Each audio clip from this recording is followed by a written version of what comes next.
Welcome to Madras சமையல். இன்றைக்கி மாடிக்கு தான் வந்திருக்கோம். சின்னதாக ஒரு ஹேர்ஸ் பார்க்கலாம். நம்ம ரோஸ் தான் நிறைய போட்டிருக்காங்க, அவங்கள கட் பண்ணி எடுத்துக்கலாம். இங்கே பாருங்கள் எவ்வளோ அழகாக இருக்காங்க. ஒரே செடியில் வந்து 4-5 பூ பூத்துருக்கு. இதோ இவங்களையும் கட் பண்ணிக்கலாம். இங்கேயும் ஒரு 2 பூ இருக்குது, இவங்களையும் பறிச்சிக்கலாம். இங்கே எல்லோ ரோஸ் இருக்குது, இவங்களையும் பறிச்சிக்கலாம். இங்கே கொஞ்சம் வெயிலுக்கு பிளைன் ஷூட் நிறையா வந்துருந்தது. அதுக்கப்புறமா அப்பப்போ அவசரத்தில் பறிச்சிட்டு போகிறனால கொஞ்சம் மொட்டாக திட்டாக இருந்தது. இந்த காம்புலாம் அதெல்லாம் கொஞ்சம் கட் பண்ணி விட்டுருக்கேன். எல்லா செடியுமே ஓரளவு ட்ரிம் பண்ணியிருக்கேன். இந்த 7 days ரோஸ் வந்து ஒரு மாதிரி வாட்டமாகவே இருக்குது. 2 பூ இருக்குது, கட் பண்ணிக்கலாம். அப்புறமா என்னன்னு பார்த்தேன், செடி வந்து ரொம்ப அடர்த்தியாக இருக்கனால இந்த மண் வந்து வெயிலுக்கு எக்ஸ்போஸ் ஆகவே இல்லை. அதனால் பார்த்திங்கன்னா ஊற்றுற தண்ணி வந்து அப்படியே தான் இருந்தது, இழுக்கவே இல்லை. அதனால் கொஞ்சம் மொட்டை போட்டுவிட்டேன் அவங்கள. பட்டன் பண்ணியிருக்கு, இவங்களையும் பறிச்சிக்கலாம்.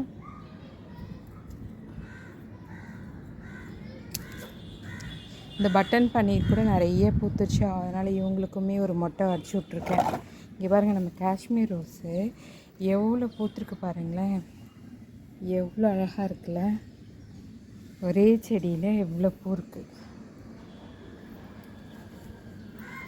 இதையும் பறிச்சிக்கலாம். இது வாங்கி வச்சு ஒரு ஸ்டேஜில் வளராமலே ஒரு மாதிரி அப்படியே நின்றுச்சு. அப்புறமா கட் பண்ணி விட்டு கொஞ்சம் உரம் கொடுத்ததுக்கப்புறம் நல்லா வளர ஆரம்பிச்சிட்டாங்க. எவ்வளோ அழகாக இருக்குது பாருங்கள், சூப்பராக இருக்காங்களே. வெயிலுக்கு பாருங்கள் தாங்க மாட்டேங்குது, இந்த இதழ்கள்லாம் லேசாக கரிஞ்ச மாதிரி இருக்குது.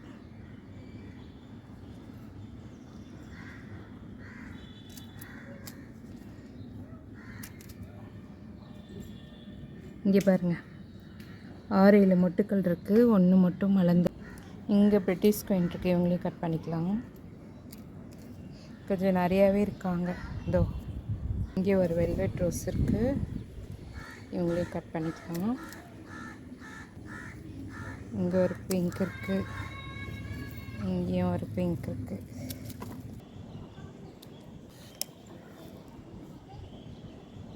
கலர்ஃபுல்லான ஹேர் வச்சிங்க தான், ரொம்பவே அழகாக இருக்காங்களே.